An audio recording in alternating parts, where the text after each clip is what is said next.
guys, CL Cannon here from Fiction Atlas Press, bringing you another indie connection.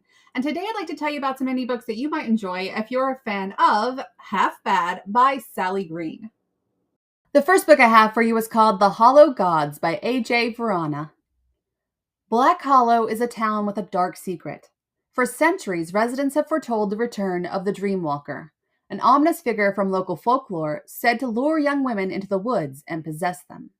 Yet the boundary between fact and fable is blurred by a troubling statistic. Occasionally, women do go missing, and after they return, they almost always end up dead. When Kai wakes up next to the lifeless body of a recently missing girl, his memory blank, he struggles to clear his already threadbare conscience.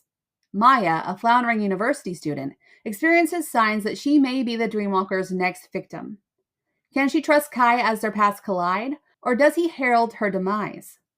And after losing a young patient, crestfallen oncologist Mason embarks on a quest to debunk the town's superstitions, only to find his sanity tested. A maelstrom of ancient grudges, forgotten traumas, and deadly secrets loom in the foggy forests of Black Hollow. Can three unlikely heroes put aside their fears and unite to confront a centuries-old evil? Will they uncover the truth behind the fable, or will the cycle repeat? The second book I have for you is called Bones and Bourbon by Dorian Graves. Rhett Gallows has been possessed by an ancient necromancer for almost his entire life. He's used to wicked schemes and body-stealing shenanigans, but waking up to a unicorn head in his passenger seat is a new low. Now he's forced to carry out a gilded menagerie's dirty deeds, but the task brings him face to face with the hope he'd long given up on, his older brother. Jared Gallows left home to rescue Rhett from possession. Instead, he's saddled with a dead-end job as a paranormal investigator, a fairy curse, and a daredevil boyfriend who might be from another world. At least he's got a new case to keep himself busy. But why has his brother reappeared? And why does this sudden reunion feel more like a bane than a blessing? To survive, the half-hundred Gallows brothers will have to escape the forces toying with their lives, as well as the wrath of carnivorous unicorns, otherworldly realms, and even their own parents. Only time will tell if they'll make it out alive or sober. The third book I have for you is called White Trash Warlock by David R. Slayton. Not all magicians go to schools of magic. Adam Binder has the sight. It's a power that runs in his bloodline. The ability to see beyond this world and into another, a realm of magic populated by elves, gnomes, and spirits of every kind. But for much of Adam's life, that power has been a curse, hindering friendships, worrying his backwoods family, and fueling his abusive father's rage. Years after his brother Bobby had him committed to a psych ward, Adam is ready to come to grips with who he is, to live his life on his terms, to find love, and maybe even use his magic to do some good.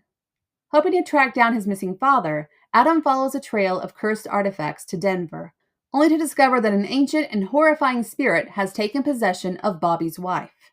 It isn't long before Adam becomes the spirit's next target. To survive the confrontation, save his sister-in-law, and learn the truth about his father, Adam will have to risk bargaining with very dangerous beings, including his first love. And the last book I have for you is called Hollow Heathens, Book of Blackwell, by Nicole Fiorina. Once upon a time there lived a girl named Fallon, who was taken far away from home shortly after she was born. A home that held more than strange traditions and bizarre superstitions. 24 years later, she returned to Weeping Hollow, a town she'd only heard about in stories during restless nights under a marble moon, to take care of her last living relative.